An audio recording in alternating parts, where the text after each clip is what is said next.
The two servants of one God, in a quiet land surrounded by forests and rivers, there lived two men who had never met, yet their lives were more connected than anyone could imagine. The first man was named Daniel. He lived in a small town where a white church stood at the center. Every morning before the sun rose, Daniel would kneel beside his bed and pray. "Lord," he would say, "teach me to love, teach me to serve, and use me to help others." Daniel believed strongly in God.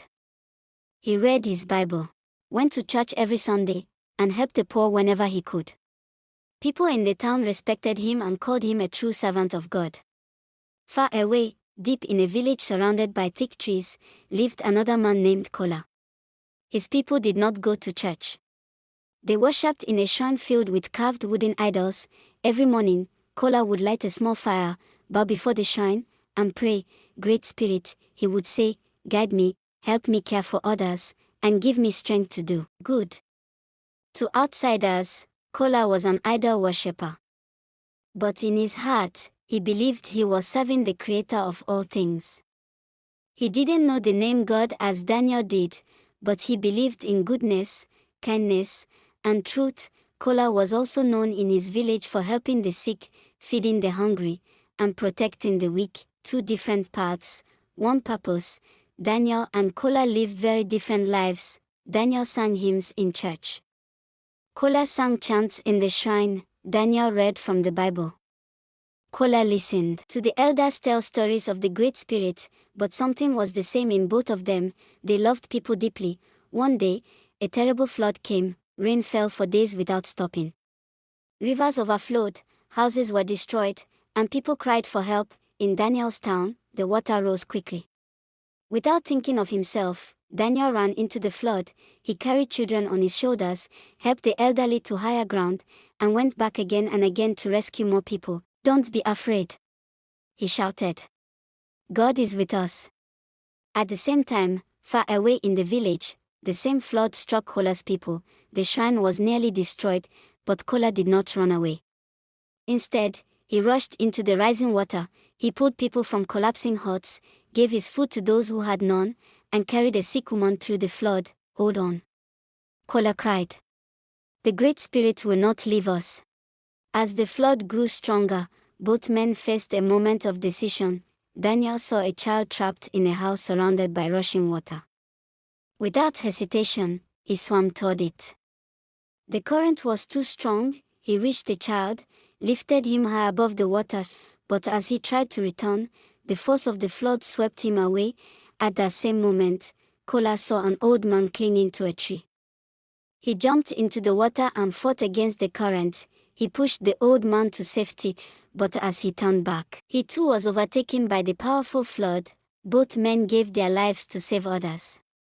When Daniel opened his eyes again, he was no longer in the flood. He stood in a place filled with light, brighter than the sun, yet gentle and peaceful. This must be heaven," he whispered.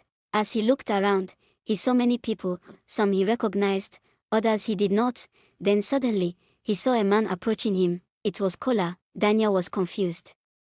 He looked at Kola's clothing, his markings, and immediately recognized that he was not from his town. "Who are you?" Daniel asked. "My name is Kola," the man replied with a calm smile. Daniel hesitated, then said, "But you are from those who worship idols. How are you here?" Kola looked at him gently and asked, "And you, how did you live?" Daniel answered proudly, "I served God, prayed every day, and gave my life saving others." Kola nodded slowly. "I did the same." Daniel frowned. "But you did not know God the way I did." Before Kola could reply, a voice filled the air, strong, loving, and full of authority. "Both of you, come forward." They turned and saw a glorious presence before them. It was beyond anything they could describe. The voice spoke again. "Daniel, you called me God. Kola, you called me Great Spirit. But it is I whom you both served." Daniel's eyes widened. The voice continued, "I do not look only at names or places of worship. I look at the heart. You both chose love, sacrifice, and compassion." Kola bowed his head. "You both gave your lives to save others. There is no greater love than this." Daniel turned slowly to Kola, his heart filled with surprise and humility. All this time, he said softly, "We were serving the same God." Kola smiled. "Yes. We walked different paths, but we followed the same light." Daniel felt tears in his eyes. "I judged you without knowing your heart. And I," Kola said gently, "simply tried to do what was right."